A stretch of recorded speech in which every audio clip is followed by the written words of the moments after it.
Bueno,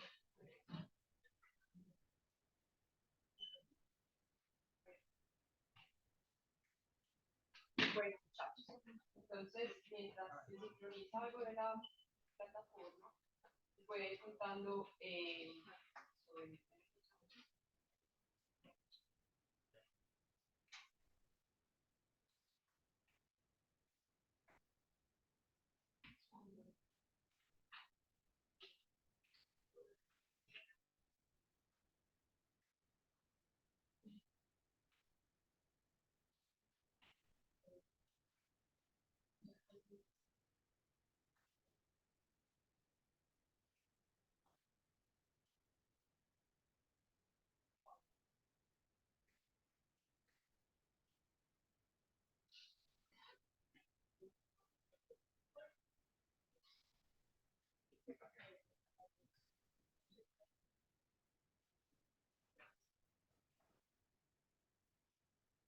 Listo, muchachos. Entonces, antes de empezar, pues como a mostrarles de qué se trata, pues como los temas de diagnóstico financiero, entonces les voy a hacer una breve presentación pues, de lo que soy.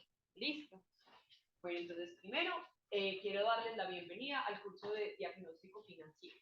Eh, este curso es un curso que compartimos con ingeniería financiera e industrial. Pues a mí me gustaría primero saber quiénes son de industrial. Listo. Entonces tenemos 3 industriales y el resto son financieros. Eso no significa que para ustedes sea más o menos difícil. O sea, tranquilos que todos más o menos llegan en el mismo tiempo. Sino que es como también para saber el enfoque que le vamos a ir dando a la mano. Bueno, ¿qué les cuento? Bueno, yo soy economista, tengo una especialización en estadística y una maestría en ingeniería administrativa con énfasis en finanzas. Y actualmente estoy haciendo el doctorado en ingeniería, industria y organización. Si me preguntan como cuáles son mis focos de trabajo o mis áreas de interés, a mí lo que me gusta son las finanzas de empresa. O sea, y en las finanzas de empresa hay varios, pues como varios temas o varias materias si se quiere.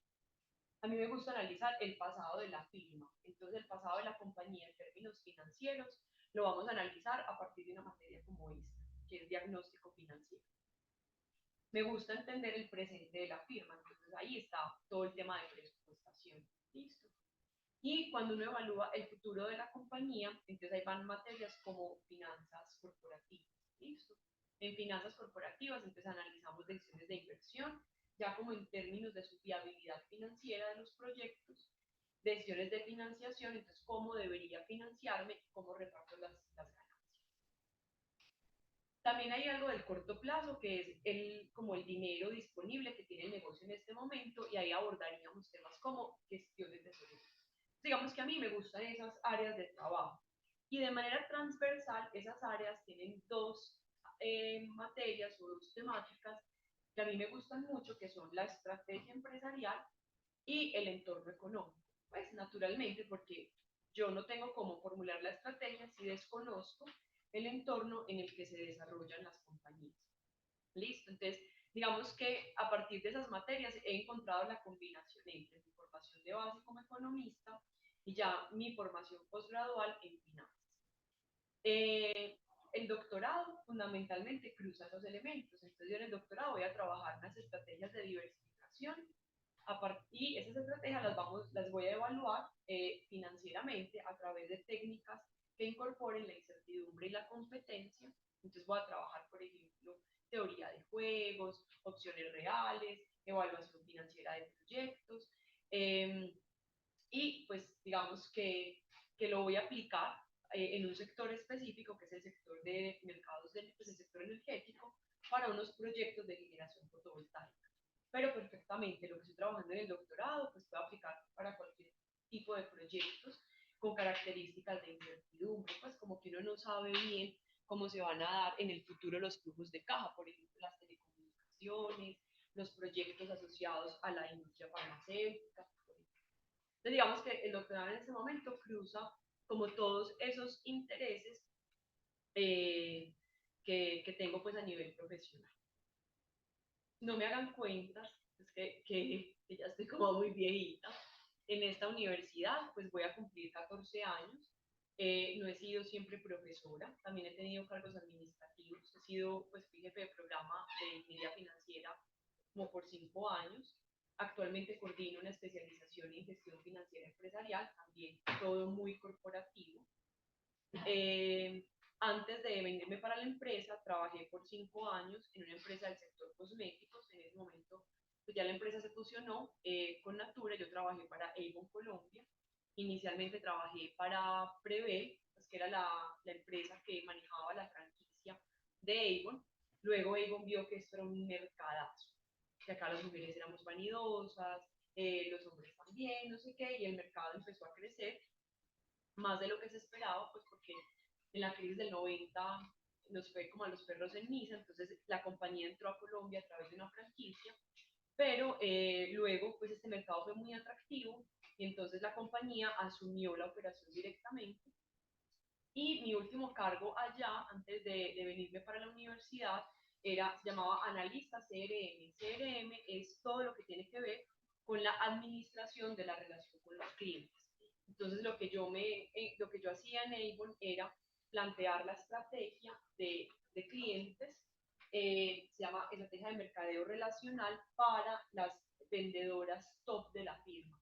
Eso era un parche súper bueno porque pues a mí siempre me gustó la estrategia, pero pues en la empresa, en la universidad, la estrategia es como si fuera muy teórica. Entonces tener la oportunidad de formular una estrategia en una compañía era pues todo un parche.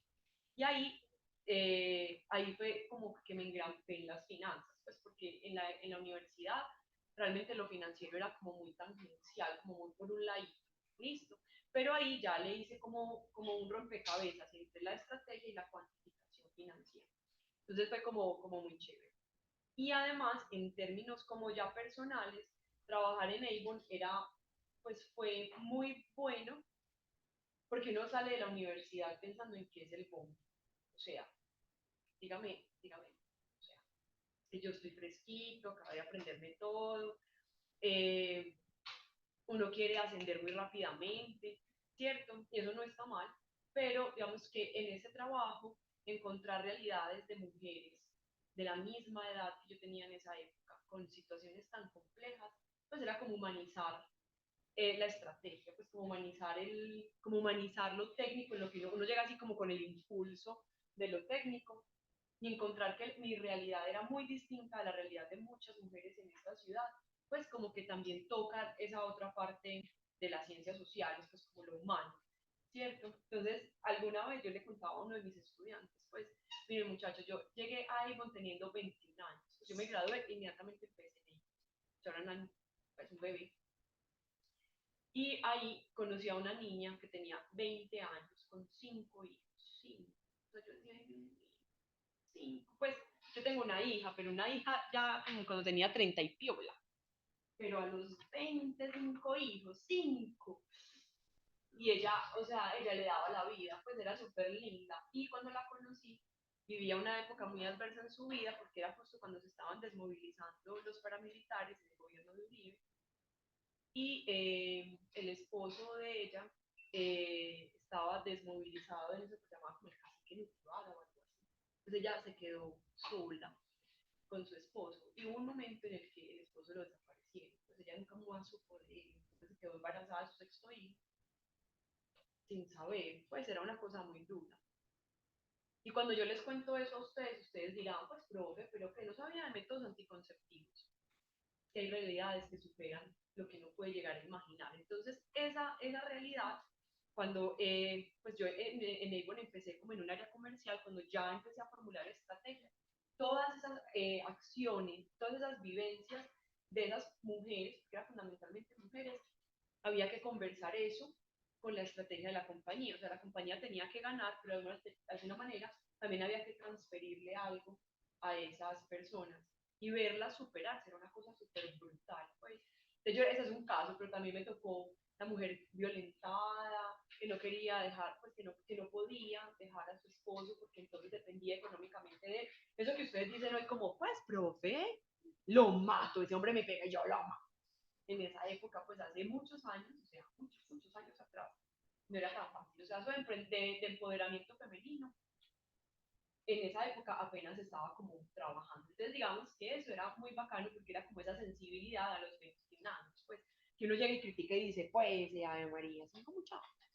Y eso se deja pegar. Lo que pasa es que hay que cruzarse con otra realidad. En Avon trabajé, como les dije, 5 años. Mi último cargo ya también les conté de qué se trataba y al final, ya para renunciar, eh, monté esa estrategia, inicialmente era para Colombia y luego la monté para Ecuador y Perú. Entonces era también muy bacano eso, porque era ir a ver las realidades de otras, pues como de otros contextos. Ya me vine para la universidad. Si me preguntan por qué, porque siempre me ha gustado dar clases. Pues de hecho, a mí todavía me da como chistico venir aquí en la primera clase. ¿Cierto? Pues es una emoción. A mí me gusta dar clases. Entonces, en ese momento, pues estaba terminando la maestría. Una maestría pues que logré hacer porque la nacional me becó. Y estaba terminando la maestría, se abrió la convocatoria y yo no lo dudé ni un instante y me presenté. Y bueno, pasé ya casi. Si me preguntan, yo no me cambiaría por nada del mundo, pues a mí me gusta dar clases, es lo que más disfruto. Bueno, esta es una materia, pues ya les voy a contar sobre la materia antes de que pues, les pueda mostrar como los temas. Es una materia que se van a dar cuenta que tiene varios retos. El primer reto, y esto no quiero que suene como, ay, la profe nos está asustando, pero a mí sí me gusta como que ustedes sepan a qué materia se van a enfrentar. Ustedes seguramente vienen de materias como contabilidad y no sé qué, y cuál era lo difícil de contabilidad, que esa vaina cuadrada, o sea, que a uno se le perdiera una platica, pues. Cuando el estado de situación financiera no cuadraba, uno le daba como un palo, o sea, ¿dónde está? Listo. Pero digamos que era muy cuantitativa, entonces uno sabía si le cuadraba o no, entonces uno salía del examen y decía, parcero, me fue mal porque eso no me cuadró, o me fue súper bien porque eso cuadró, entonces uno salía como muy contento. Listo. O usé todo lo que la profe me dijo, yo todo lo usé, entonces, súper. Esta materia cambia como ese esquema en el que venimos, porque además ustedes han venido de contabilidad, de los cálculos, donde nos da o nos da, pero esta materia cambia completamente y es una materia más de análisis que de cálculo. Entonces, el primer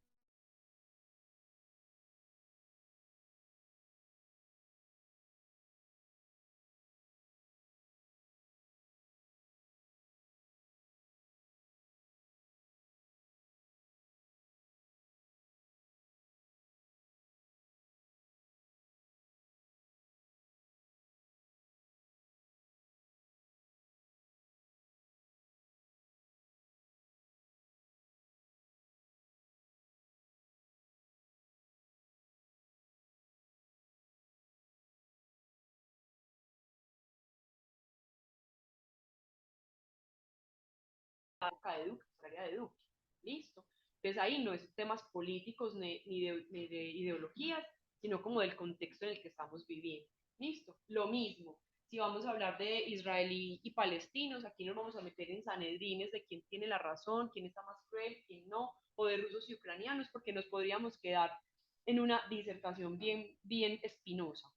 Acá lo que vamos a ver es eso, ese contexto, cómo me termina impactando y eso cómo tiene un impacto en mis indicadores financieros. Entonces voy a aprovechar, pues el semestre pasado teníamos una empresa que era Cencosud, que es un supermercado. Entonces en Cencosud las personas que lo estaban analizando tenían unas rotaciones de inventarios muy altas. Pero entonces ahí lo que nos dimos cuenta es que, claro, por efectos de la pandemia, ellos tenían unos inventarios, eran altas, ¿cierto? Entonces ahí identificamos que eran un tema de la compañía. Porque entonces, fíjense, uno llega y ve la rotación, pues ya vamos a saber qué es eso. Pero uno ve como muchos inventarios y uno dice, ¡eh! Hay que ir a vender, pues ya la compañía no está vendiendo. Realmente no está vendiendo o hay una situación de contexto que me daña el indicador. Entonces, por eso, digamos que la primera invitación que yo les hago en esta materia es traten de ir analizando, o sea, hay que ir como rompiendo, y eso hay que hacerlo pues como gradualmente, pero siempre me gusta decirlo desde el primer día, hay que romper que solo es el número. Aquí es el número y ese número nos está diciendo algo y no nos dice algo como, pues, el margen es un porcentaje, entonces el margen es el 15, me estoy ganando el 15. Pues esa es la interpretación. Lo que tenemos que saber es si ese 15 es bueno y es malo. Hay que saber ese 15 versus lo que veníamos ganando antes, si estamos bien o estamos mal. Y en contexto, ¿qué significa ese 15%? En contexto es comparado con los competidores, comparado con el entorno, pues como con las condiciones macroeconómicas, sociales y políticas que vive la compañía. Entonces acá la invitación es, vean el indicador, lo vamos a aprender a calcular, lo vamos a aprender a interpretar y la idea es que en contexto aprendamos a leer. Y aquí hay una cosa más frustrante que a mí me gusta decirles de una vez. Profe, ¿y usted nos va a decir cuando un indicador es bueno y es malo? La respuesta es no. No les puedo decir cuando un indicador es bueno y es malo. ¿Y por qué no? Porque eso depende de múltiples cosas. Entre ellas, depende de la actividad económica, de lo que hace la empresa. Entonces, no es lo mismo. Y el año pasado, pues también se los comentaba. No es lo mismo una empresa de vinos. Entonces, la empresa de vinos vende sus vinos cada 2000 días. Uno dice, Ave María, cada 2000 días vende un vino. Muy lenta. Pero si yo les digo, es que el vino, entre más viejo, mejor, tiene todo el sentido que se demoren en venderlo. Pues sí, listo. Entonces fíjense que yo no les puedo decir que la rotación es buena o mala dependiendo de cierto valor, porque depende de muchas cosas. Y aquí hay una cosa que es más frustrante y me pasó a mí cuando era estudiante y les pasa a ustedes. Cuando alzan la mano y me dicen, profe, mi ganancia es del 20%. ¿Estoy bien o estoy mal? Y mi respuesta va a ser, pues depende. Y uno mira como el profe, como, pues, o sea, entonces, ¿para qué está ahí? Para decirme depende, pues para esa gracia no hubiéramos venido a hablar. Entonces ahí es depende porque depende de unos contextos. Listo. Entonces, digamos que la primera invitación es esa. El segundo reto que vamos a tener en esta materia es el uso de Excel. Listo. Con esta materia el semestre pasado intentamos hacerlo más manual, pero definitivamente ustedes ya son más digital, pues más tecnológicos. Listo. Pero el reto está en que ustedes aprendan a usar Excel, por eso lo vamos a tener acá. Muchachos, esto es una universidad. Voy a decir una cosa que yo no sé cómo lo vayan a tomar, espero que sea de la mejor manera. Pero si ustedes vienen acá a meterse a sus redes sociales y a tratar de resolver el noviazgo, la vida o a chismosear al perro y al gato, venga, no ocupen la silla, libérenla y hagan eso mismo, pero afuera. O sea, acá venimos es para que ustedes se enfrenten, entonces vamos a ver Bloomberg, vamos a descargar información, yo les voy a montar, de hecho incluso el semestre pasado los traje, pues hice una reserva completa acá, yo les explicaba manual, les decía cómo se hacía y me los traía para acá y hacíamos una plantillita en Excel. Listo. La plantilla en Excel, es la de, como, vamos a hacer como un proyecto de aula conjunto. Ustedes hacen sus empresas y yo hago la mía. Y yo voy haciendo todo el tiempo la mía y la idea es que ustedes hagan en clase, me acompañen con la mía para que lo entiendan y luego la repliquen en la de ustedes.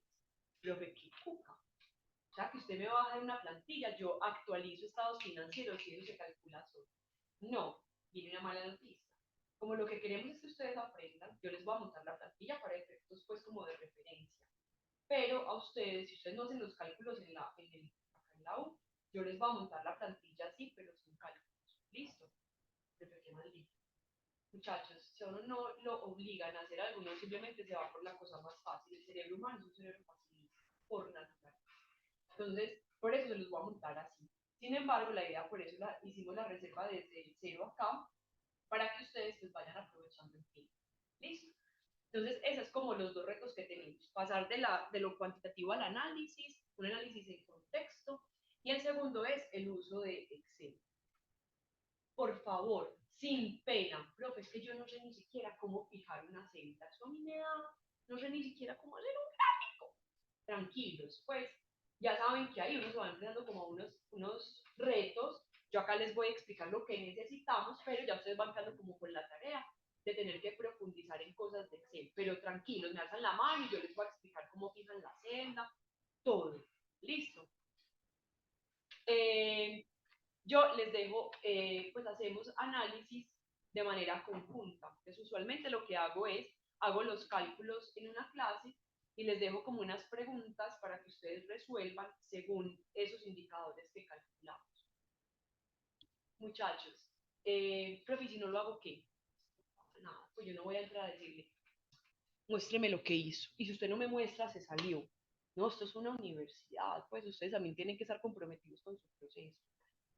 Pero si no lo hacen, créanme que si no lo trabajan desde el momento cero, eso empieza a acumularse como una ola de nieve y al final sienten que tienen un montón de temas que no han terminado de procesar.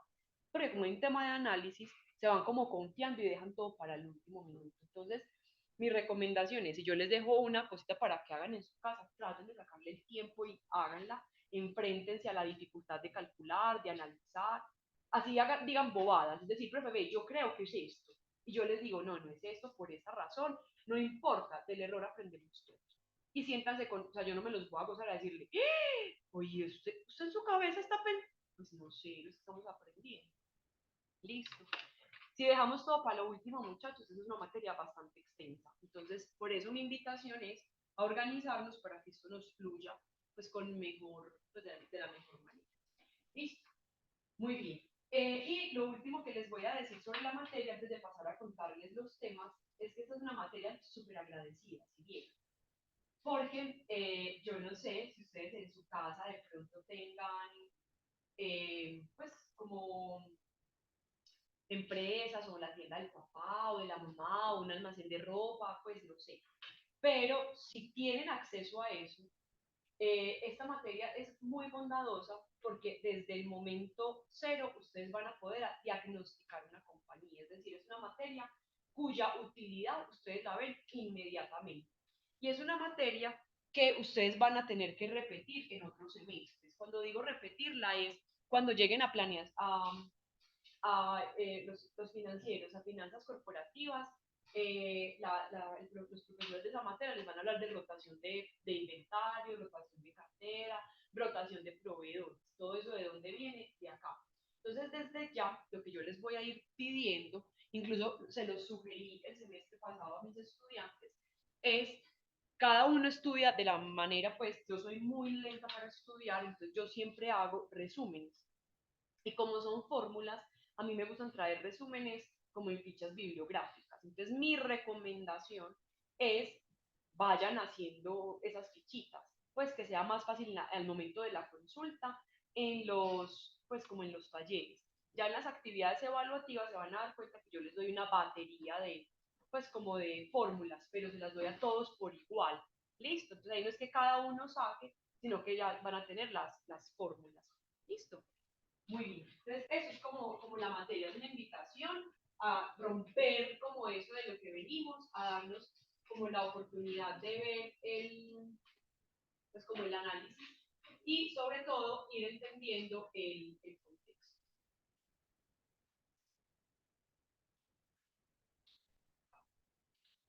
Listo. Hoy les voy a contar sobre la materia.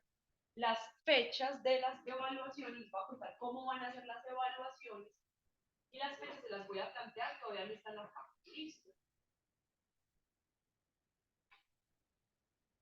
Muy bien. Acá está mi correo electrónico. Me pueden escribir por ahí.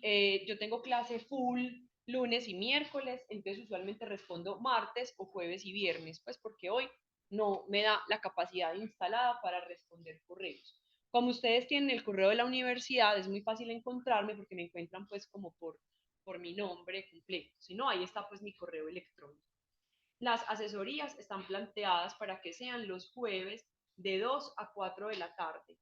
Esos días pueden ser de dos maneras. Ustedes pueden ir a la oficina y voy a estar en ese horario, en el 408.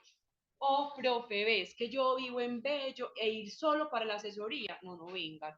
Pues nos podemos programar por Teams, me avisan pues, como con tiempo. Con tiempo no es 8 días, ¿ya? Sino como que me escriban, no sé, 12 o así, y yo les de una les mando la invitación. En la plataforma, que enseguida les voy a mostrar, tenemos una opción de asesorías virtuales. Entonces ahí es lo que me avisen, yo la programo y por ahí nos conectamos. A mí la verdad me gustan mucho las asesorías virtuales, pues para que no las satanicen, pero es que la profe si no es presencial no me atiende, nada. Si quieren ir pueden ir y si les prefieren virtual pueden ser virtual. Me gusta porque ustedes ahí me comparten, yo les voy como haciendo comentarios sobre los archivos, entonces a mí me ha parecido como súper bondadoso. Listo. Si no pueden en ese horario, porque justo tienen, pues, porque hay que cruzar sus horarios con el mío, a veces es como, pero ve, profe, es que yo a esa hora no puedo, pero sí puedo a las 10 de la mañana. Entonces, sino que me avisen con tiempito, o sea, un día de anticipación, para yo organizarme, y si no tengo reuniones, pues los puedo recibir. No se limiten, y esto pues que quede como muy claro, no se limiten que si no es pues que si no es presencial la profe, pues que si no es en ese la profe nunca me atiende, no. Si me ven pasar por Junín o no sé qué, estoy en la oficina, pueden ir, a veces estoy en reunión, otra vez estoy ahí sentada pues trabajando en otros temas. Listo. Muy bien. ¿Qué más les cuento? Las clases son presenciales, las actividades evaluativas son presenciales.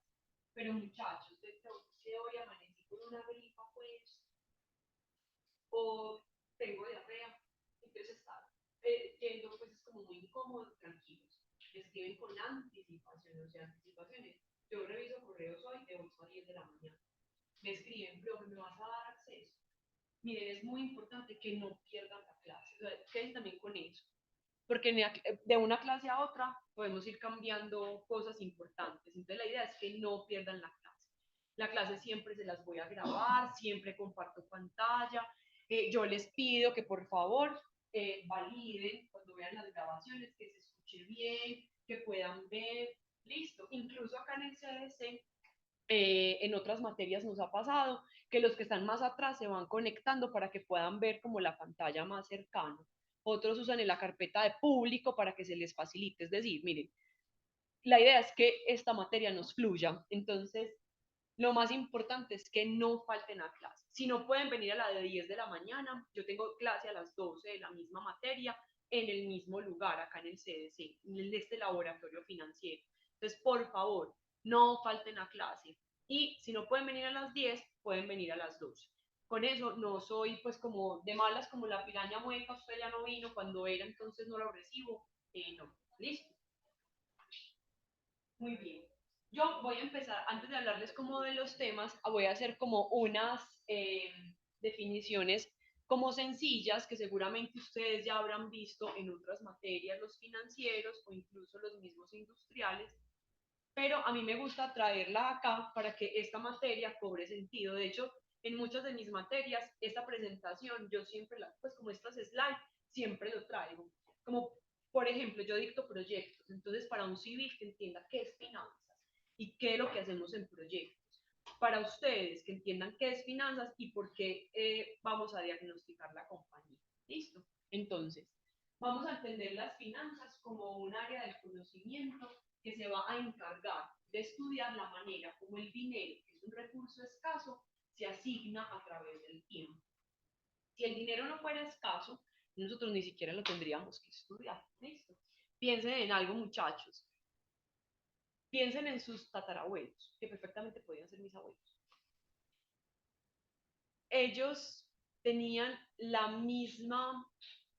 como la misma sensibilidad frente al cuidado del medio ambiente. No, pues ustedes pagan por agua, por botellita de agua. Mi abuelo no pagaba por agua. Y si él estuviera vivo y yo le digo, abuelito, tienes que pagar por agua, el man me dice, ¿es en serio? Dame un vaso de agua. O sea, ya el agua ni queda regalada. Pues no. Y hay ciudades muy complejas como Barcelona, donde hay un tema de escasez de agua muy teso. Listo, entonces cuando el recurso es tan escaso, amerita ser estudiado. Entonces entendemos las finanzas van a ser como un área de conocimiento que se encarga de evaluar cómo se administra el dinero como recurso escaso. Y entonces para eso tengo que decirles que las finanzas se entienden como una, entre comillas, hijo de la economía. Entonces ustedes me preguntan, pero ¿usted por qué nunca estudió finanzas? Vea, porque ella financiera era súper nueva en esa época, casi que no era conocida. Lo más afín era economía. ¿Y economía qué es? Es un área del conocimiento que se encarga de administrar todos los recursos escasos de un sistema. ¿Listo? Entonces uno habla de economía de los recursos naturales. Es entender que el recurso natural es escaso. Y cuando hablo de economía de los recursos naturales, estoy mirando cómo se gestiona ese recurso escaso. Economía de la salud, economía de la mano de obra, pues, mejor dicho, tantas como recursos escasos tenemos. Para entender esos recursos escasos, hay una historia súper breve, que yo sé que los financieros, ciertamente probable los industriales lo conocen. En economía general, a ustedes les hablaron de las escuelas de pensamiento económico. ¿Y con cuáles empezaron? Empezaron por allá con unos fisiócratas. Pues me voy a venir como, no voy a pasar por los griegos ni nada, me voy a venir como lo más cercano. Entonces, pillen pues, los fisiócratas eran unos manes que, bueno, los economistas hemos tenido una preocupación y es la teoría del valor y de dónde procede la riqueza de las naciones, ¿no? Entonces, los fisiócratas decían, venga, la riqueza como de ese sistema de los países estaba asociado con los recursos naturales, pero en esa época no se hablaba de recursos naturales, sino de la tierra. Listo. Y había un médico, un francés, que el man hizo como un tablero económico de cómo se daban los flujos en la economía. Entonces, quienes tenían grandes, y pues ese médico lo hizo como considerando nuestro sistema, pues como la circulación, ¿cierto? Y ese señor dijo, ah, si los recursos naturales explotó, pues el que tenga recursos naturales prácticamente era rico. Y los recursos, pues la tierra, ellos hablaban era de la tierra. Y la tierra es un bien escaso, entonces hay que saberlo administrar. Listo. Por allá siguieron otros, unos manes que se llamaban los mercantilistas.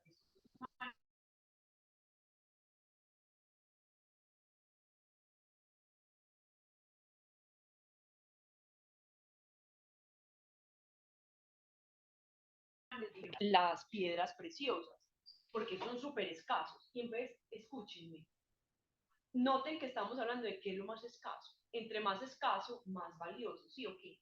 Entonces estos manes empezaron a pensar en que eso era lo más valioso, las piedras preciosas. Por eso uno veía a las pelimoradas del siglo XVII, XVI, con sus tiaras de diamantes, de todos los, de las piedras preciosas habidas y por haber, listo, y eso representaba de alguna manera como la riqueza, listo. Luego avanzaron y entonces llegaron los clásicos. Y entonces los clásicos fueron los primeros que establecieron el comercio. Entonces ahí aparece, por ejemplo, un pensador económico que se llama David Ricardo, y a este man le debemos como las bases del comercio internacional. O sea, el man decía, venga, ¿usted para qué es experto, muchacho? Entonces, no, pues yo en aguacatejas, soy, vea, un bombi para aguacatejas. Entonces el man decía, listo, entonces usted tiene una ventaja comparativa para el aguacatejas. Usted vende aguacatejas y le compra higos, ¿qué será? Aguacatejas por higo, pues era así como un intercambio. Listo. Y por allá había otro, dentro de esa misma escuela, un mancito que se llamaba Smith, Adam Smith, que publicó un libro que se llamaba La riqueza de las naciones. Y Smith lo que empezó a hablar era de la división del trabajo. Entonces él decía, venga, para poder tener ventajas comparativas, que era lo que hablaba David Ricardo, entonces necesitamos ser eficientes. Y entonces para eso tenemos que especializarnos. Entonces, si yo todo el día mando correos, yo soy especializada en eso. Pero si ese todo el día revisa que lo tengamos botones, él se especializa en eso. ¿Listo? Entonces ahí empezamos como el concepto de la especialización. Y se estableció el concepto de comercio, entendiéndose que el mercado es un lugar donde van gente que necesita un producto y gente que lo está vendiendo. ¿Listo? Oferentes y demandantes. Y este Smith dijo que el mercado se regulaba solo, que eso no necesitaba el gobierno, que eso solito funcionaba. Si ustedes escuchan a Milley, este man dice más o menos eso. O sea, Milley dice, el de libertad carajo, ¿no? El man lo que dice es, el mercado solo se regula, o sea, el gobierno es un mal en un sistema económico, el gobierno no sirve para nada, el Estado es un inútil, el Estado debería ser mínimo, ¿cierto? Y esa es una teoría muy neoclásica, ¿cierto? Como muy como de las nuevas tendencias. Entonces Smith decía eso, nada, el mercado solo se regula, eso no necesita nada más. ¿Listo? Pero por allá apareció Marx, el mismo, el que todo el mundo dice que se está quemando en el infierno. al que le deben el comunismo, qué pecado ese hombre, ¿cierto? Ese que la gente le tiene tanto miedo. Pero a Marx se le deben varias cosas, a Marx y a Engels. Lo primero que se le debía a Marx es que fue el primero que pensó que dentro del valor económico de un producto está la mano de obra. Porque hasta ese momento lo que pensaban era, para hacer este lapicero, ¿qué se necesita? Entonces llegaban y decían, vea, se necesita, estoy inventando, X recurso natural, se necesita unas máquinas. Entonces ahí decían, listo, ahí a quienes estaban representando. Si tenía para un producto, se requerían productos pues, del agro, entonces ahí estaban los señores feudales. Pero si se necesitaba maquinaria, entonces ahí pensábamos en los aristócratas, los que tenían capital e invertían en maquinaria. Listo. Pero nunca nadie había hablado que para hacer este producto hay una persona por detrás pensando en el diseño del producto y en su elaboración. Entonces, hasta la época de Marx, lo que se pensaba era que la mano de obra, en ese momento se llamaban los proletarios, simplemente era, pues, yo le hacía un favor, usted era pobre, amor, usted métase a la factoría, trabaje y yo le pago ahí cualquier cosita y agradezca, vaya y agradezca, y así con cara de... Entonces, Marx lo primero que identificó es que esa situación generaba una división social de clases, que además había estado como muy pensada desde los antiguos economistas, escuelas de la economía. Entonces, Marx lo que decía era, venga, entonces tenemos unos señores feudales, tenemos unos aristócratas, por el comercio aparecen los burócratas, pero entonces la burguesía, no los burócratas, la burguesía, y entonces aparecía el proletario. El proletario vivía en condiciones muy, muy extremas de pobreza.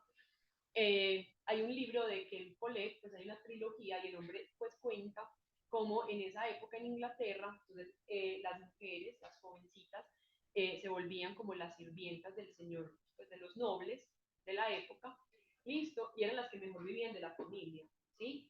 Ya estaban los que trabajaban en la minería y cuando el niño tenía 7 añitos, a ese niño lo metían en los socavones de la mina.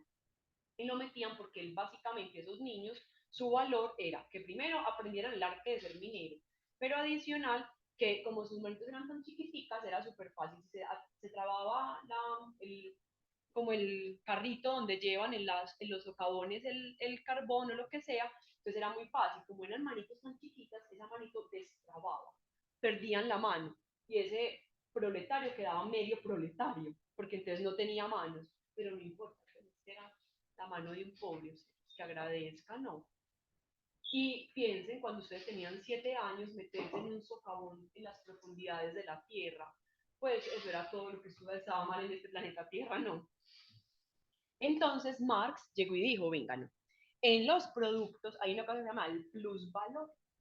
Y el plusvalor es ese valor añadido que tiene que le agrega la mano de obra. Entonces él decía, mire, esto sí tiene un valor, no solamente por la maquinaria que se necesita, ni los recursos naturales o lo que sea, la energía y tales, sino que también está la mano de obra. Entonces por eso los movimientos sindicales toman como base para sus ideologías todo el pensamiento de Marx.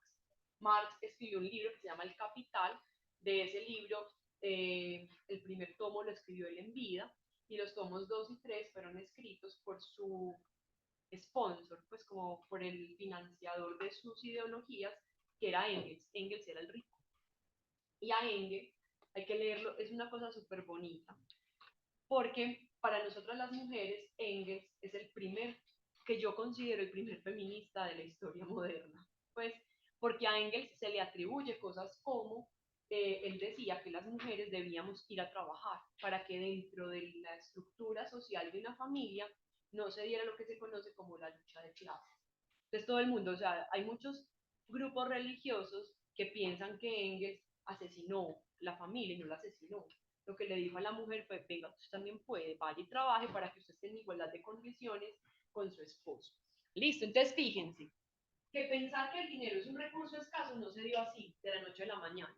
Es un proceso en el que entonces empezamos hoy ya costeamos un producto, costeamos el producto con todo el material que se necesita y también costeamos la mano de obra y hay que pagar, hay que asignarles salarios y que si tenemos gente con mucha experiencia o mucha formación, les vamos a pagar más plata. Listo. Entonces, fíjense que durante toda esa historia del pensamiento, y voy a parar pues en Marx, los estudios siguen, incluso hay una escuela económica que pensaba que no había que formar los seres humanos, porque éramos ahí como unas personas pensando en Smith, que simplemente éramos autómatas, artesanos, que ponerlos a estudiar era botar la plata, pues que estudiaran los aristócratas, pero estudiar, ¿qué? Todavía se ve la gente que no hay que estudiar. Es muy común eso. Pues porque piensan que simplemente lo que hay en ese cerebro, como yo no lo puedo cuantificar, pues yo, este pelado que estará pensando, cuánto le pesa su cerebro de todo lo que ha estudiado? Su cerebro ha cambiado pues, o sea, ¿cómo le hago? Entonces hay un tema de la valoración del conocimiento que tienen las personas y de su experiencia. Listo, pero sí, estoy de acuerdo contigo. Hay gente que dice, pues nada, usted sea una... Cuando hablo de artesano, no es el concepto de artesano que tenemos hoy, es la persona que hace una misma labor todo el tiempo, entonces se vuelve como, pues sí, y es con la mano, y que, entonces todo se vuelve como muy mecánico para esa persona. Listo. Entonces fíjense que en cualquier escenario, en esos pensamientos económicos, en ese sobre el pensamiento económico, sin llegar pues como al modelo keynesiano y eso, todo lo que es transversal a ellos es el valor, la generación de valor. Y eso pues nos lleva mezclado como la gestión del capital financiero. Entiéndase capital financiero como el dinero. Entonces por eso aterrizamos en este concepto de las finanzas. Entonces, desde ahora en adelante entenderemos las finanzas como la gestión de uno, entre muchos, de uno solito, de un recurso escaso del sistema que es pues, como el dinero. A nivel de finanzas vamos a trabajar como, pues se pueden trabajar múltiples, yo acá lo voy a traer muy afín a lo nuestro, vamos a hablar de finanzas corporativas, que son las finanzas asociadas a las empresas, y las finanzas personales. Ustedes dirán, pero ¿cómo así? Muchachos, nosotros somos una empresa andante. Hacemos inversiones. Pues ustedes están muy chiquiticos, seguramente me dirán, profe, no, nada, yo me levanto, desayuno y estoy listo. Papá y mamá sentó. Listo, pero fíjense, ustedes en sus cabezas tienen que tener la ambición de voy a comprar una casa, voy a comprar un carro, voy a invertir en dólares o en euros o en lo que sea. Listo. Entonces, fíjense que de alguna manera todos tenemos tres tipos de decisiones que concurren siempre y son, ¿cómo hago para ganar más plata? Listo, eso es lo primero. Entonces, para eso voy a pensar en qué voy a invertir, o sea, como en qué activos financieros o reales voy a asignar mi recurso escaso para ganar más dinero. Segundo, cuando yo decido invertir, ¿cómo voy a pagar esa vaina? Con mis ahorros, voy a hacer un préstamo, ¿cómo lo voy a hacer? Listo. Y si me quedan ganancias, ¿qué hago con eso? Me las gasto, las reparto entre mis familiares, las ahorro, ¿qué hago con ellos? Listo. Entonces fíjense que no importa, por eso acá ustedes dirán, pero ahí no están mercados financieros. No importa, lo que pasa es que yo acá lo traje para mi contexto. Entonces yo empiezo a pensar, una empresa y una persona, vamos a tomar siempre como tres tipos de decisiones. ¿En qué voy a invertir? ¿Cómo me voy a financiar? ¿Y qué hago con las ganancias o los salditos que me quedan? ¿Listo? Muy bien. Y entonces acá yo me voy a focalizar en las finanzas corporativas, que es lo que a mí me interesa para esta materia. Entonces, aquí hay varias definiciones. La primera, entonces, me dice, se ocupa de la adquisición. Cuando hablamos de adquisición, ahí estamos hablando de inversión.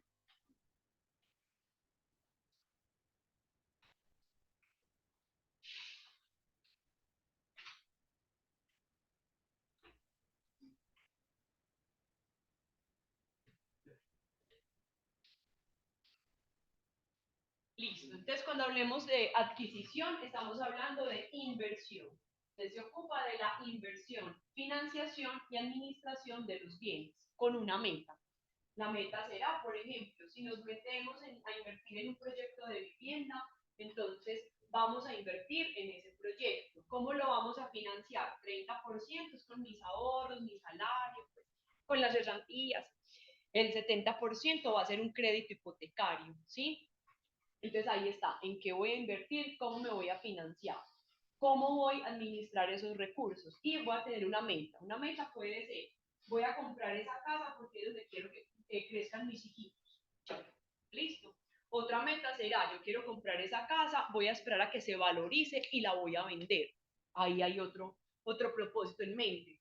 Otro será, no, yo no quiero que me la entreguen, yo para qué casas. Yo lo que quiero es comprar el proyecto y antes de que me entreguen físicamente la casa, voy a vender el derecho con la valorización. ¿Listo? ¿Está bien? Nótese que, o yo lo quiero es alquilar. En cualquier caso, una es el disfrute que voy a tener de esa vivienda y la otra, ya a nivel pues como personal, la otra es que voy a tener o rentas o ganancias de capital asociados con el proyecto. Listo. Vamos a ver otra definición. Se enfoca en las decisiones que las empresas toman respecto a flujos de efectivo. Entonces, muchachos, cuando hablamos de decisiones y la cruzamos con flujos de efectivo, vamos a hablar de decisiones financieras. ¿Es que hay otras decisiones? Sí, claro. Por ejemplo, yo puedo tomar decisiones estratégicas. ¿Las decisiones estratégicas y financieras son la misma cosa? No. Por ejemplo, eso es invento. La Universidad de Medellín está pensando en abrir un colegio. ¿Con qué objetivo? Con que los muchachos que terminen 11, ¿dónde hagan la universidad? Pues en la Universidad de Medellín. Listo. Noten que ahí lo que yo tengo es una decisión estratégica, es decir, lo que quiero es ampliar mi foco de negocio, ampliar los negocios en los que yo estoy trabajando, mi portafolio de productos o servicios, llegar a más clientes.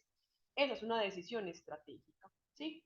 Ahora bien, esa decisión estratégica amerita evaluar decisiones financieras.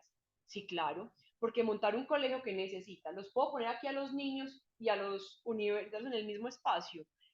Pues no, listo. Entonces necesito otro lugar. Entonces ahí hay una decisión de inversión y asociada a esa decisión, ¿dónde voy a poner toda la, pues, cómo me va a financiar esa compra? Entonces por eso las finanzas corporativas conversan con la estrategia, pero las finanzas corporativas solo se dedica a tomar decisiones de corte financiero asociado con el dinero de una empresa. Y por eso volvemos a la primera. Esas decisiones son las de inversión, financiación y reparto de ganancias. Listo. Otro autor dice que son las tareas que realiza un gerente financiero de una empresa. ¿Sí? Pues digamos que cuando hablamos de finanzas corporativas es todo lo que tiene que ver con las decisiones de corto y de largo plazo. Recuerden que el corto plazo es un año, el largo plazo es más de un año. Listo. Muy bien.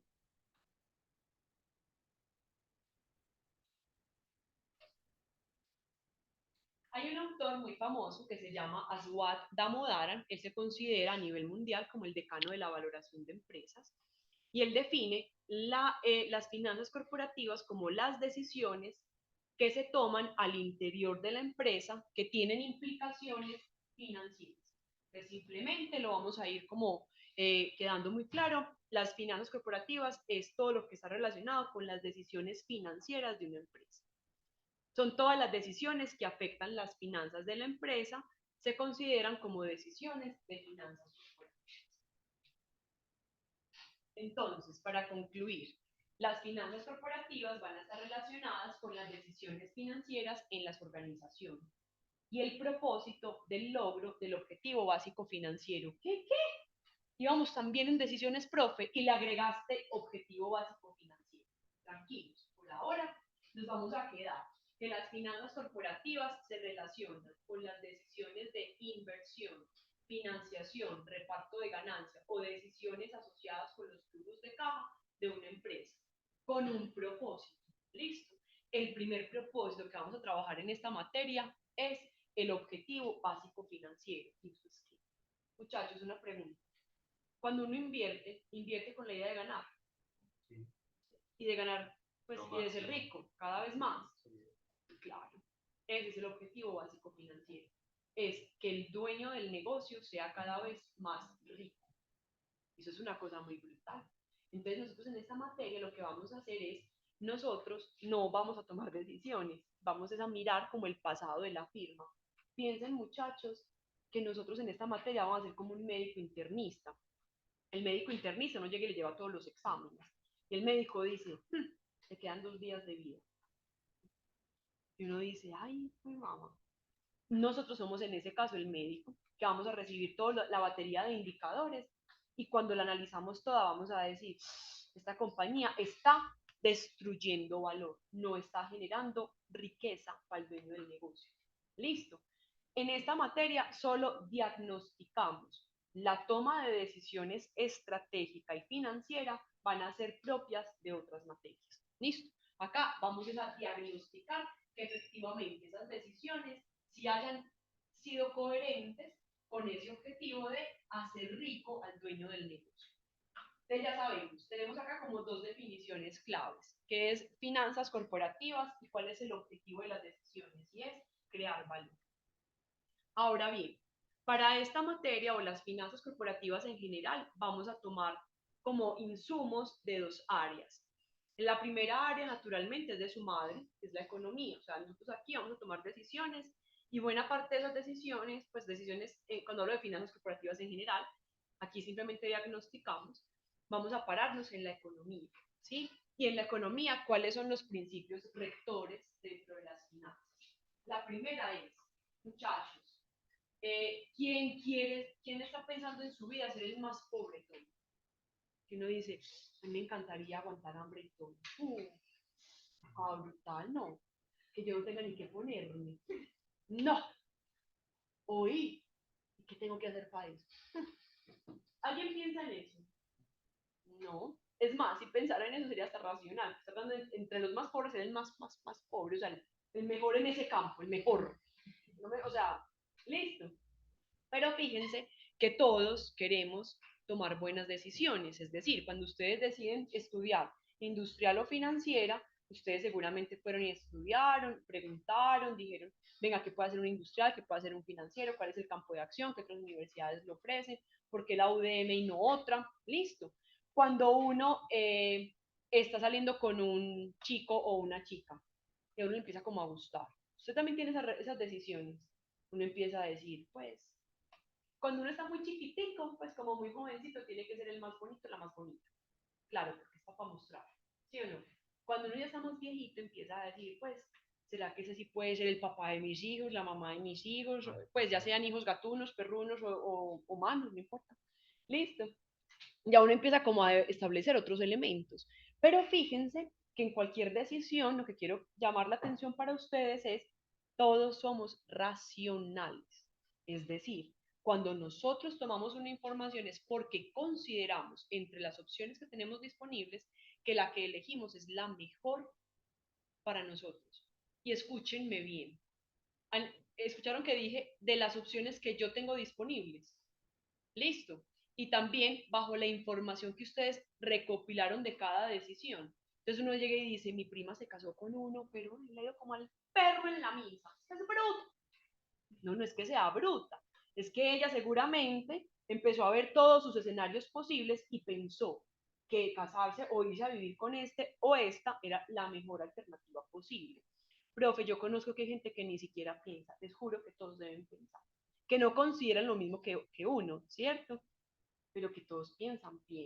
Listo, todos, sin excepción. Y cuando tomamos la decisión, pensamos en que queremos que esa decisión sea, creemos que es la mejor para nuestros objetivos. Y es el principio de racionalidad.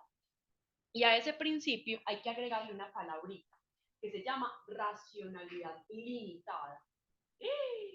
¿Y eso cómo es?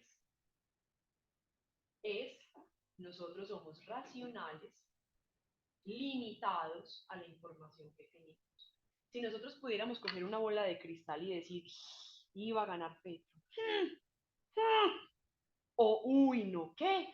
Petro, ¿en serio va a ganar? ¡Qué maravilla! Pues porque yo no sé cuáles eran sus filiaciones políticas, a uno les da mucha angustia, a otro les dará mucha felicidad, no importa qué les dé, pero si uno tuviera la bola mágica, uno dirá, ¡ay, ve! Y mira, se va a agarrar con el fiscal. Ver. Entonces uno empieza a tomar decisiones alrededor de esa información que un brujo le dijo o que la bola de cristal le dijo. Pero nosotros no.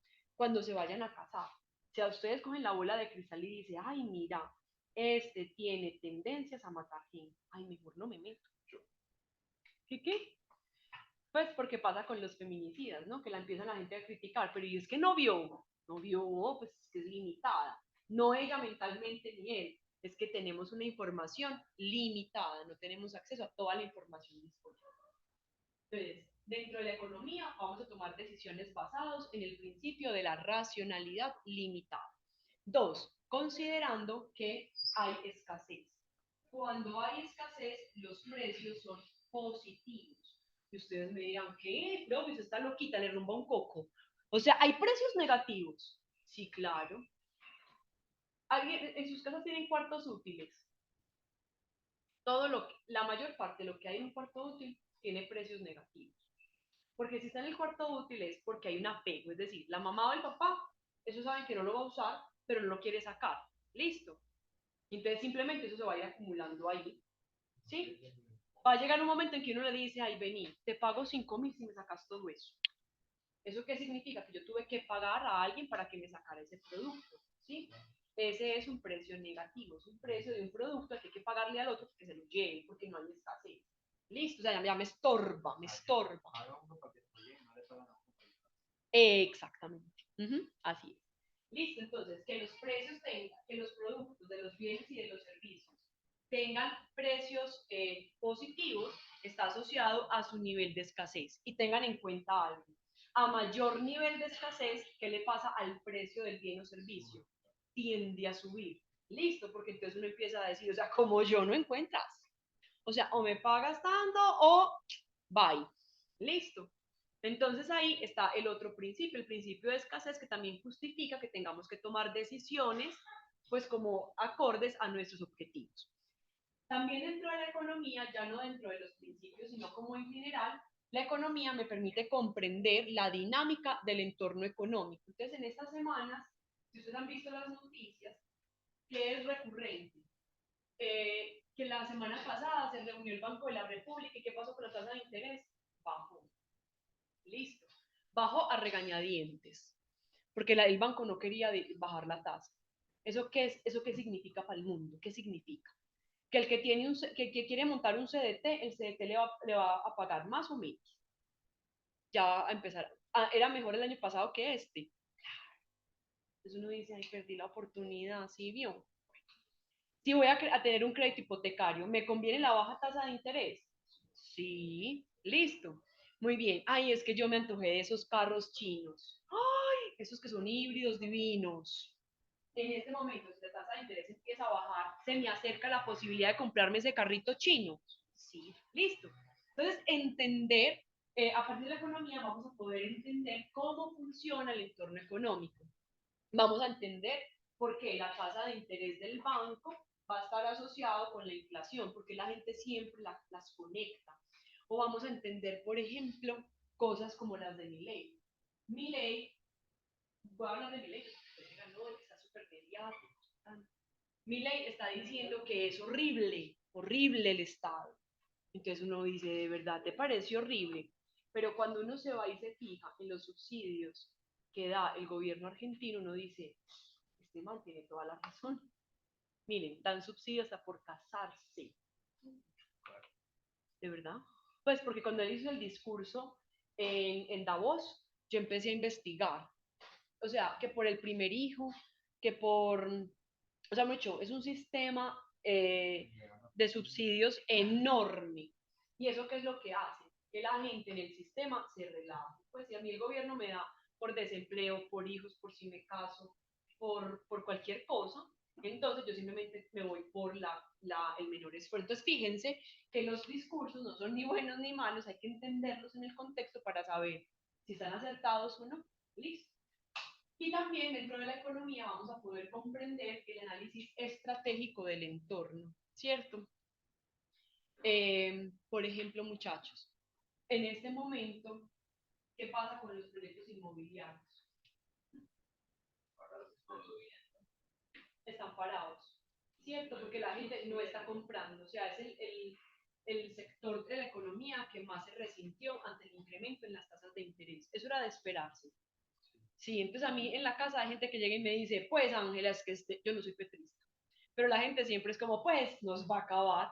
Pero venga, desde lo técnico, al gobierno que hubiese llegado, ¿le hubiera tocado hacer lo mismo? Sí. Una inflación galopante que tenía que hacer el gobierno de turno, llámese Petro, de izquierda o de derecha, no importa quién. tenía que haber puesto tasas de interés muy altas. Listo, además entendamos que el gobierno y el Banco de la República en teoría son independientes. Bueno, y en eso va también porque la constructora va subiendo de precio, o sea, cada año le cobra más. No, porque es que eso depende del tipo de proyecto. Ya voy para ese lado. Entonces, ¿qué ocurre? Tasas de inflación, tasas de interés muy altas. Eso, la inflación alta que hace que el salario mínimo tenga que crecer mucho. Y muchos proyectos, como los BIS o BIP, o sea, los de interés social o interés prioritario, están asociados a salarios mínimos. Entonces te dicen, son 150 salarios mínimos mensuales legales vigentes. Entonces, para ponerles un ejemplo, uno compra un proyecto en 170 millones hace no sé cuántos años y con la inflación de los últimos dos ya están 230 y yo, pues a ponerles un ejemplo. Listo, entonces la gente, miren, eso es una cosa muy dura, porque la gente como no entiende detrás de, lo que entienden es que su proyecto se valorizó y no se valorizó, se le quedó debiendo una plata a la constructora, hay que pagar de alguna manera. Nosotros un año, cuando se va el año, se sube el precio y lo que ha subido y lo que es más teso, porque lo viví con una familia, en un proyecto. O sea, ustedes a mí me van a ver en proyectos de vivienda porque yo tengo dos cosas en la vida que me gusta, es ir a mirar los negocios. Ustedes me van a ver en funcionarios de cargos, pues, pero es por estrategia. Y lo mismo pasa con los proyectos inmobiliarios. En uno fui y la señora estaba súper contenta y le decía como al esposo, no, mira que la casa, no sé qué, mientras el hijo negociaba como las escrituras. Y entre el pago de las escrituras y ese adicional se les fue la reforma de la casa. El hijo sale y le dijo, pues mamá, pues yo no iba a dar, me toca pagar no sé cuántos millones adicionales. Entonces es una cosa así súper técnica. si usted da la cuota inicial y el banco no había hacer préstamo, la constructora es obligada a devolverle. Mira, esos proyectos usualmente la gente no los lee, pero actualmente tienen unas condiciones muy tensas, porque también las he averiguado, por ejemplo. Entonces, en un proyecto BIP o BIS, como asumen que es para población vulnerable, entonces la constructora se protege frente a los riesgos de impacto. Entonces, una de las opciones, una de las cosas que se pone ahí es que si el proyecto no ha alcanzado punto de equilibrio y usted quiere retirar porque perdió el empleo, ¿qué puede pasar? Se puede retirar, pero nos quedamos con el 90% de la cuota. Uno le tiene que pagar a ellos el 20% del valor total del apartamento. No, mira, acá se le paga el 90%, si no ha alcanzado punto de equilibrio. Si ha alcanzado punto de equilibrio, te devuelven el 90% y se quedan ellos con el 10%, o a veces hasta con el 20%. Son proyectos como muy desventajosos para el comprador, pero lo que hace la constructora es blindarse. Y, por ejemplo, con eso de los salarios mínimos, lo que hacen es que ese excedente lo distribuyen en las cuentas, para que en las cuotas iniciales, para que la gente no le quede tan duro. Pero fíjense que en cualquier caso, todo está ligado a esto. Es decir, miren muchachos, es una cosa muy tesa, yo por eso les traía la definición de finanzas personales. Hay personas que se han metido en eso sin saber. Y gente muy estudiada, pues, por ejemplo, me pasó, llegaba alguien y me dijo, Ángel, imagínate que compré un proyecto en Río Negro. Parce, tenés que ir, es el proyecto. Y yo me fui. Cuando me dijeron que era a 150 salarios mínimos mensuales legales vigentes. Entonces yo le dije, no, eso así no, pues no. Entonces llegó la persona y me dijo, ¿qué hubo? ¿Sí fue? ¿Sí le gustó? Sí, súper cool. Pero, pues, porque tenía unidad, pues era muy completa la unidad. Yo le dije, pero no, no, no, allá no se puede invertir. Porque fíjense, eso fue en 2021, 22, muy inicios del 22. Y yo le dije, es que tenemos crisis de contenedores, la inflación va a dispararse. Y esa persona me dijo, ¿y eso qué tiene que ver? Que cierren Shanghái, eso a mí qué me importa. Y yo le expliqué, si nos importa, porque entonces si paran Shanghái y hay crisis de contenedores, ¿qué le va a pasar a los precios de bienes y servicios? No solamente la construcción, sino en general. Van a subir. ¿Qué pasa con la inflación? Se va a trepar. ¿Y eso que va a impactar en el salario mínimo? Pues va a crecer muchísimo. Entonces la casa que antes valía no sé cuánto va a valer en el futuro más dinero. Y esta persona con maestría y todo me dice que es lo malo. Valoriza, no, usted no valoriza. O sea, sí, pero no, pero porque esa valorización usted finalmente la tiene que asumir contra el crédito hipotecario, entonces la tasa de interés va a estar más alta, y contra pues yo le decía, ese negocio no es. Para que fuera propia y él la fuera a vender. O es bueno, Hay una frase de Rockefeller y es, uno debe comprar cuando el pobre no quiere comprar. Eso es una cosa muy dura.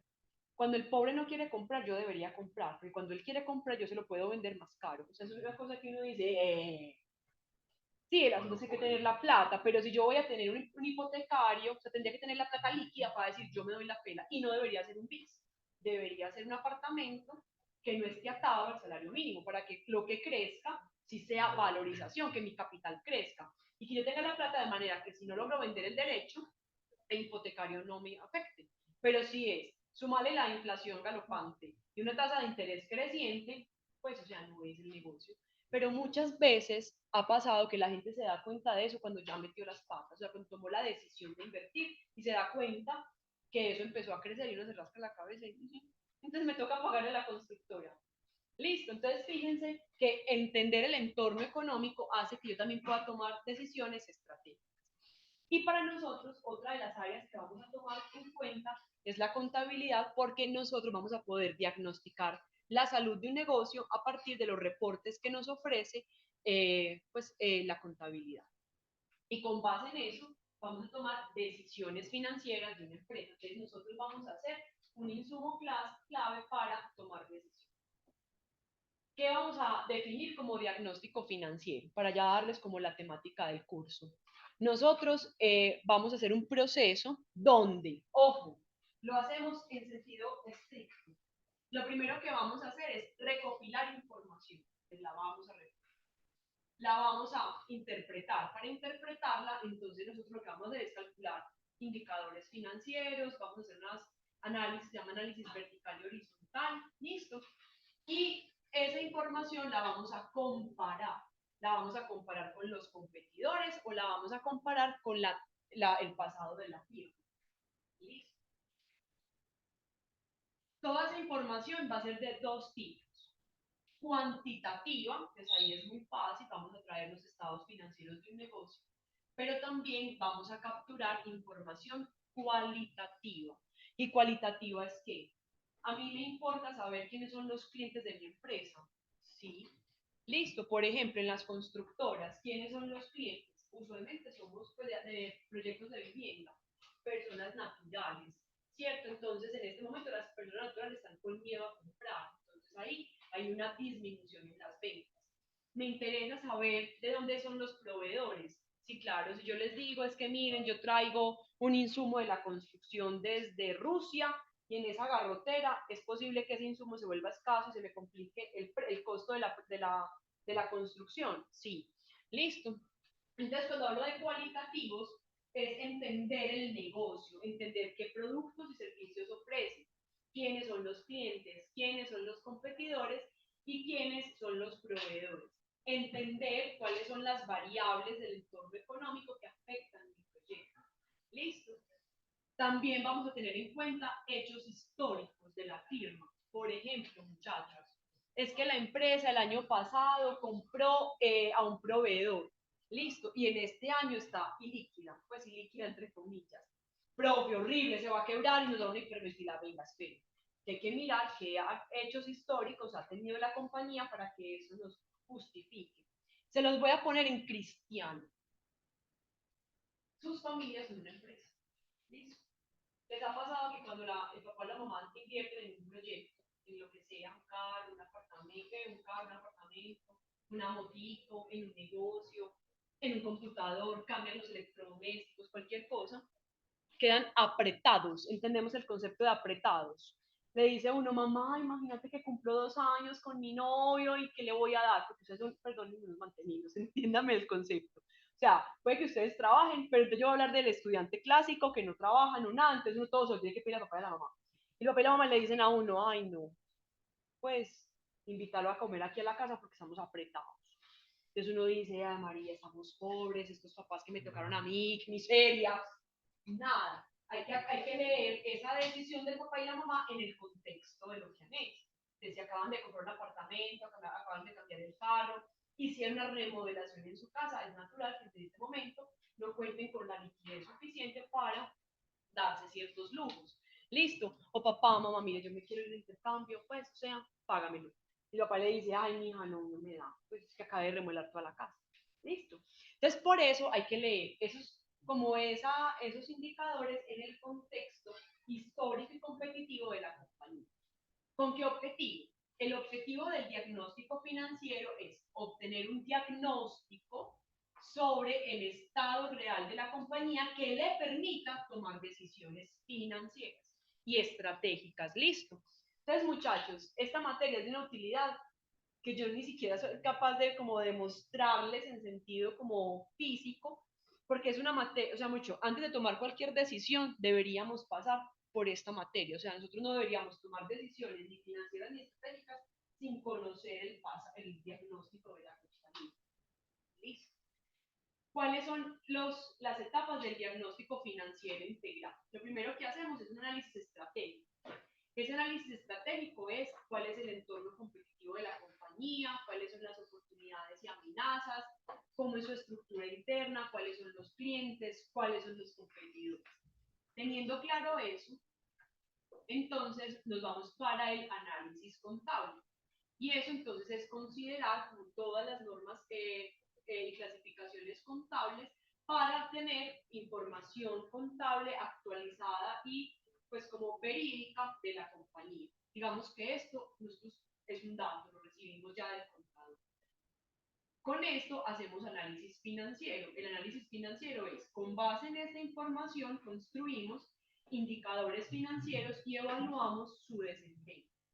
Y finalmente, aquí no alcanzamos a hacerlo, se hace un análisis prospectivo, que es construir escenarios futuros o proyectar estados de resultados de la compañía con base en la información que hemos logrado identificar. ¿Listo? Nosotros, parte de la evaluación es un proyecto de aula. En ese proyecto, yo venía haciendo el proyecto con entregas parciales. Este semestre no lo voy a hacer así, voy a dividirlo en dos entregas. La primera entrega es una entrega que vale un poquito y es este análisis. Es la información de la compañía, los clientes, como un análisis cualitativo. Listo. Y luego entregamos el último informe, que es el del análisis financiero. La idea, muchachos, es, como tenemos todo en el CDC, es que nosotros podamos tener clases donde yo les pueda ver cómo es la construcción, cómo van como en el proyecto de aula. Por eso, mi sugerencia es la siguiente. Yo sé que entre esta semana es como complicado decirles qué empresa van a trabajar porque están entrando y saliendo estudiantes. Listo. La otra semana, el miércoles, espérenme, yo reviso, que no vaya a decirles una cosa que no es.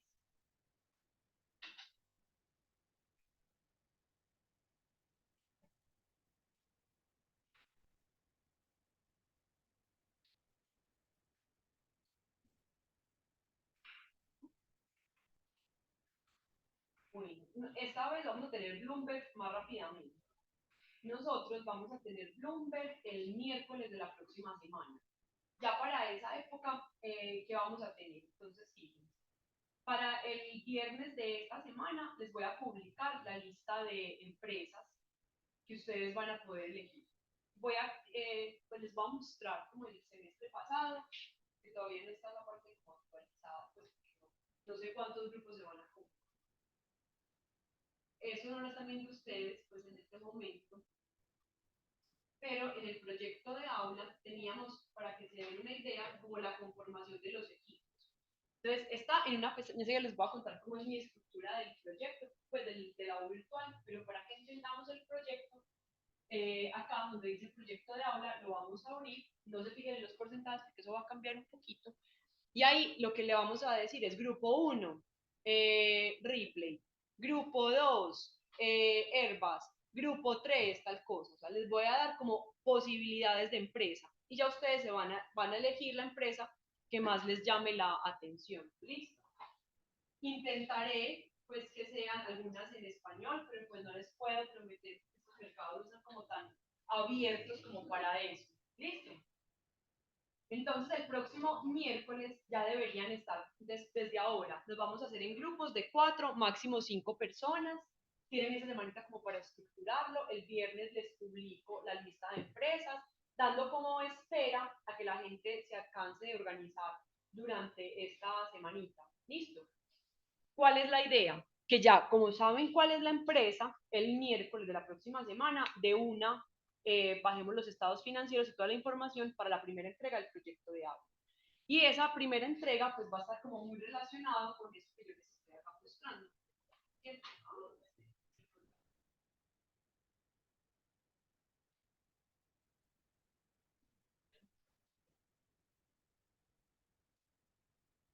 Entonces ahí vamos a tener dos entregas, una de análisis como estratégico y prospectivo y la otra es el análisis ya, digamos, como de los indicadores financieros.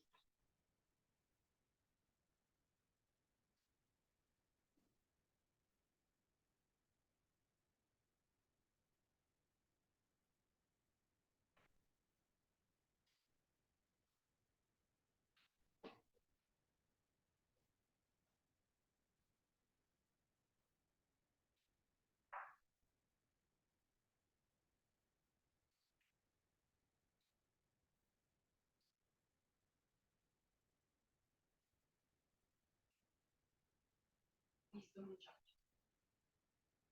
¿A quién le va a servir toda esta información? Entonces le va a servir a los accionistas, que son los dueños del negocio, para saber si su inversión está aumentando o no su valor. Le va a servir a gerentes, a la junta directiva, a los acreedores, a proveedores y clientes, y al mercado, pues entendiéndose inversionistas, analistas y demás. Y en términos globales, pues también al Estado. Entonces son todos los usuarios de la información que nosotros vamos a tener. Incluso se van a dar cuenta que nosotros vamos a tener una información muy importante, aparte de la de Bloomberg, que es la información que se le entrega a los inversionistas. Y dentro de esa está lo estratégico y también está los indicadores de la. Muy bien. Este es el esquema que vamos a trabajar. Entonces vamos a recopilar información cualitativa y cuantitativa. Vamos a interpretarlo. Entonces vamos a hacer análisis vertical, horizontal, indicadores e inductores.